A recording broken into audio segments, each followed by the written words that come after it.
kita selalu berbenah mulai fasilitas dan sebagainya. Mudah-mudahan dengan fasilitas yang memadai dan sebagainya, para santri ini bisa betah di pondok pesantren. Dari sekian banyak kan santri baru itu, apakah itu nanti dijadikan satu kelas dalam madrasahnya ataupun nanti dipilah-pilah, seperti mana itu? Untuk jenjang sekolah formalnya, kalau memang dia tamat dari SD, ya dia langsung melanjutkan ke madrasah sanawiyah atau yang dari MI ke madrasah sanawiyah. Akan tetapi kalau madrasah diniyahnya dia harus dites. Tes ya. Dites dulu kemampuan agamanya di mana.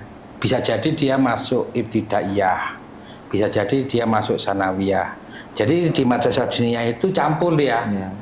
Ada yang satu kelas dengan anak aliyah formalnya, anak MTS kelas 1 bisa satu kelas dengan anak kelas 3 sanawiyah formalnya, karena kemampuannya agama anak-anak ini berbeda-beda. Ada yang lulusan dari pondok pesantren, ada yang sama sekali belum bisa baca apa-apa, masih ikro. Nah, walaupun dia sudah tamat sanawiyah melanjutkan aliyah di sini, tapi secara bacaan Al-Qur'annya tuh belum bisa, sehingga Sehingga dia ya madrasah diniyahnya mengikuti anak-anak yang sama kemampuannya dalam bidang agama. Itu yang pertama. Yang kedua, karena itu tadi, karena kurikulumnya Lirboyo, dia kitab kuning harus dimaknai bahasa Jawa. Setelah dimaknai bahasa Jawa, kemudian harus diterangkan dengan berbahasa Indonesia. Sedangkan santri yang ada di sini itu rata-rata ya keturunan orang Jawa yang nggak ngerti Jawa, itu yang pertama. Bahasa Jawanya belum bisa. Kemudian ada lagi santri yang orang Batak, orang yang bermarga dari Nasution, Srega, Lubis. Jelas orang Batak itu nggak ngerti bahasa Jawa. Kemudian ada juga yang dari Minang, dari orang Melayu sini juga ada. Sehingga kita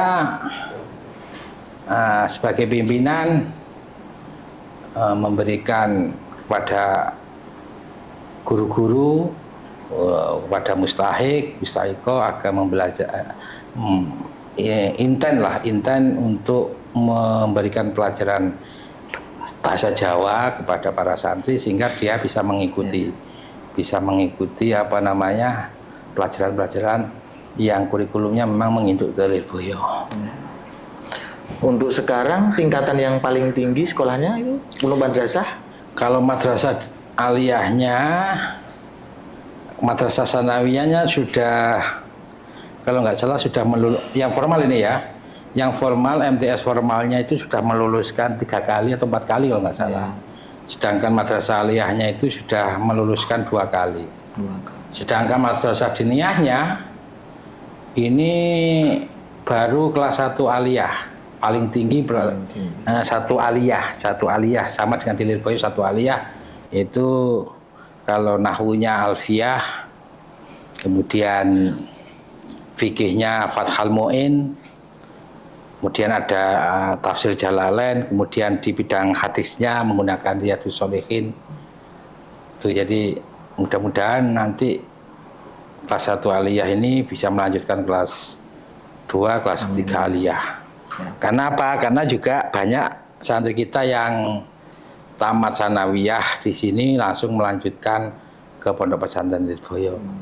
Memang kami sarankan untuk mendalami masalah kitab kuning itu saya sarankan bagi yang tamat dari sini MTS untuk melanjutkan ke Lirboyo, bukan ke lainnya, biar nanti nyambung, karena kita kurikulumnya Lirboyo, sehingga nanti dia sudah bisa langsung adaptasi di Lirboyo karena memang kurikulumnya sama dengan pondok pesantren Lirboyo.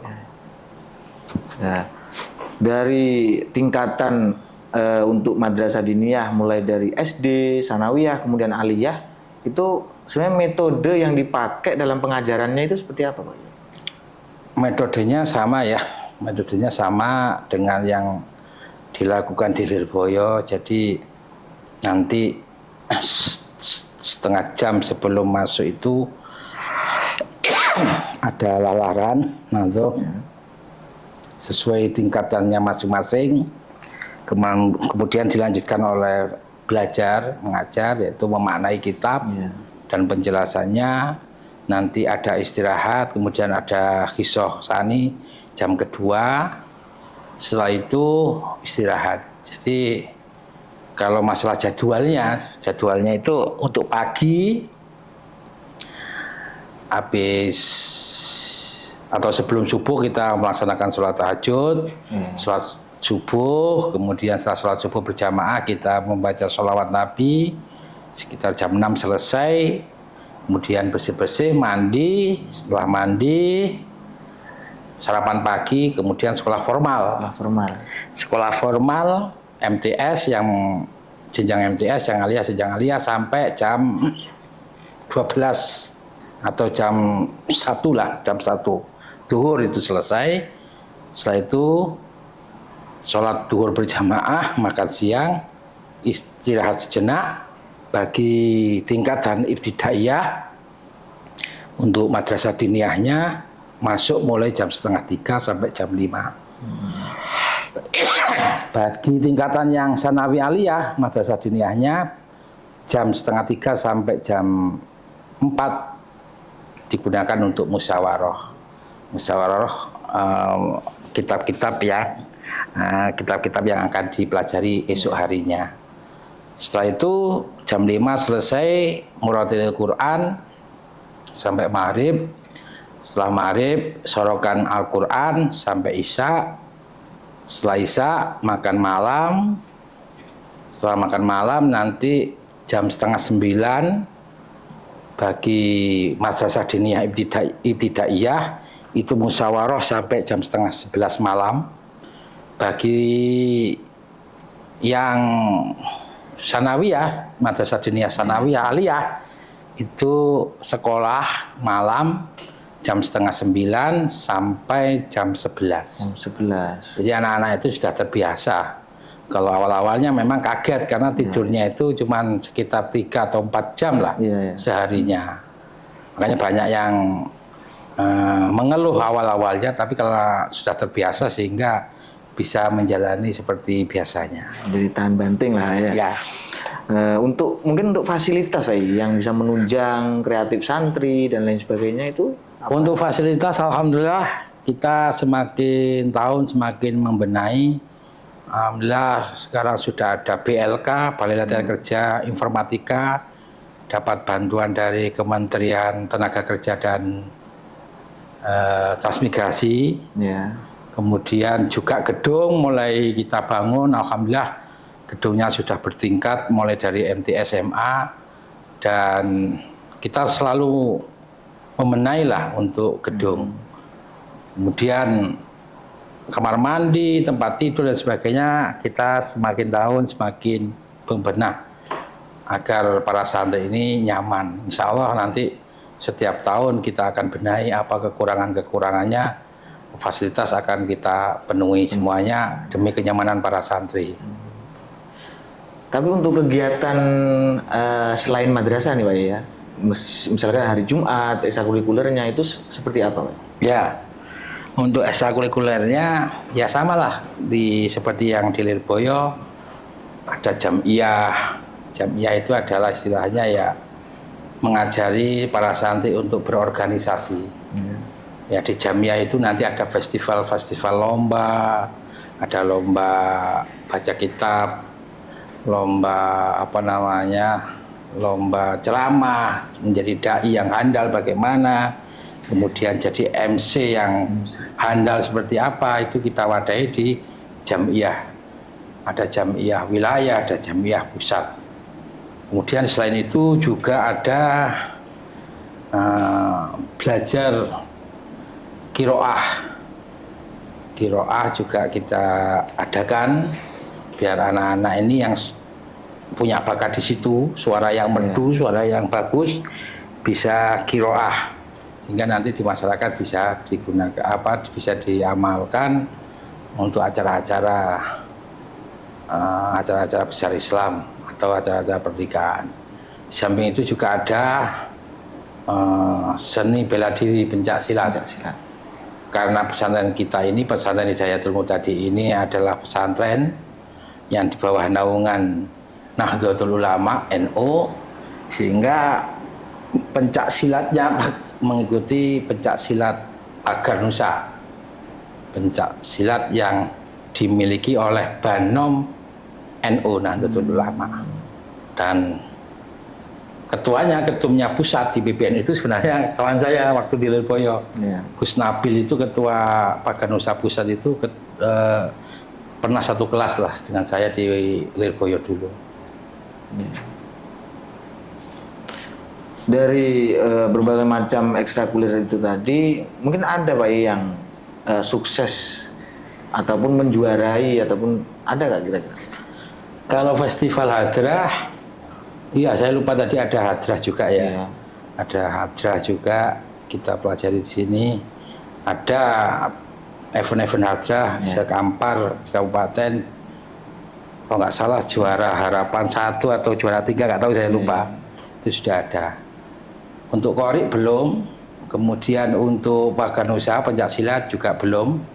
Mudah-mudahan nanti di tahun-tahun depan akan mengikuti istilahnya event-event pencak silat baik secara di kabupaten, di provinsi maupun di nasional.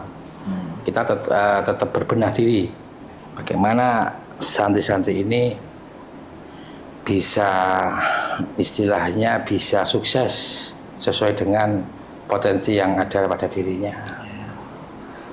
Jadi di pesantren kita itu kan bersimpangan dengan masyarakat, maksudnya berdampingan dengan masyarakat. Jadi hubungan sosial antara santri dengan masyarakat itu seperti apa? Apakah? Ya alhamdulillah lah, karena santri ini karena tujuannya didirikan pesantren ini adalah untuk membimbing masyarakat yang dulu masyarakatnya tidak mengenal agama sehingga bisa mengenal agama. Nah, selama ini kita dengan para masyarakat ya alhamdulillah ketika ada event-event pengajian atau event-event hari besar Islam, kita tunjukkan bahwa Islam yang benar itu seperti ini. Secara sosial, kemudian kalau ada yang meninggal di masyarakat, para santri juga bisa takziah, bisa melaksanakan sholat mayit yang dulunya jarang orang-orang kampung itu, karena yang mereka istilahnya mereka pikirkan itu bahwa yang sholat itu yang bisa. Ternyata dengan adanya para santri melaksanakan sholat mayat, sehingga para masyarakat yang dulunya tidak mau melaksanakan sholat jenazah sehingga bisa melaksanakan jenazah. Yang jelas hubungan santri dengan masyarakat ini, apapun yang dibutuhkan oleh masyarakat tentang keagamaan, selalu para santri, kami sebagai pimpinan juga mengerakkan para santri untuk selalu bermasyarakat. Untuk donasi ataupun zakat ataupun bantuan untuk santri, kira-kira ada apa dari pemerintah ataupun dari mana? Kalau bantuan tidak ada ya. Kalau bantuan dari istilahnya itu, kalau perorangan namanya donatur itu memang nggak ada. Kalau dari pemerintah ya nggak ada, cuma ada ya bos itu aja. Ada bos, bantuan bos. Nah, kemudian para santri juga alhamdulillah ya, karena pondok pesantren kami ini, pondok pesantren kita ini terjangkau lah untuk biayanya, baik SPP-nya maupun uang makannya, sehingga masyarakat yang kurang mampu bisa untuk belajar di sini. Bahkan ada beberapa anak yatim yang kita gratiskan untuk belajar di sini. Untuk anak yatim ya? Jadi untuk rencana masa depan dari Pondok Pesantren Hidayatul Muhtadi ini sendiri gimana Pak? Ya itu tadi yang saya sampaikan, kita selalu berbenah apa keinginan para orang tua wali santri, kemudian para santri kalau memang melanjutkan di sini kita siapkan perguruan tinggi nanti setelah, atau mungkin ingin belajar mata kuliah atau profesi umum, guru-guru mata pelajaran umum, kita bisa menganjurkan untuk ke UT karena universitas terbuka ini negeri juga belajarnya online sehingga bisa dilaksanakan di pondok pesantren. Bisa kuliah di pondok pesantren dan dia bisa melanjutkan madrasah diniyahnya sampai tingkat aliyah, bahkan nanti sampai tingkat mahat ali. Mahat ali, ya. Mungkin pesan ataupun harapan dari Pak Yai sendiri gimana? Ya pesan saya ya, saya sebagai ketua yayasan, saya pesan kepada para santri agar semangat belajarnya, kemudian kepada para ustadz-ustadzah juga semangat dalam mengajarnya, karena kita ini sama-sama berkhidmat.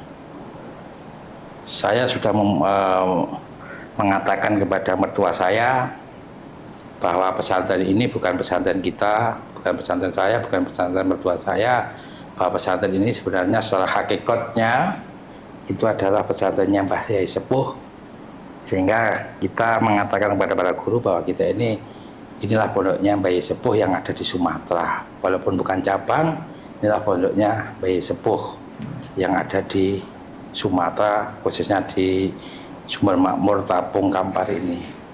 Jadi pesan saya agar para guru, para ustadz kompak dalam mengajar, kompak dalam mendidik, kemudian anak-anak juga semangat.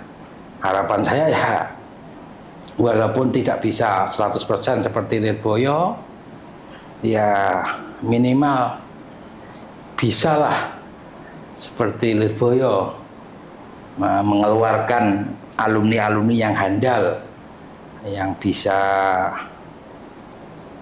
ngerti ilmu agama, handal dalam bahasa masail, handal dalam berdakwah.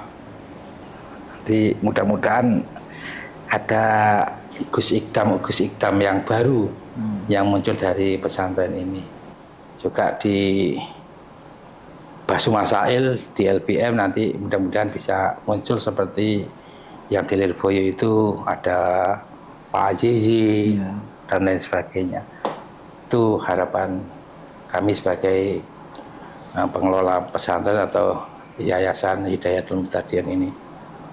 Ya mungkin terima kasih Pak Yai atas informasi dari semua tentang masalah pondok pesantren kita, tentang prestasi dan lain sebagainya. Beliau ungkapkan.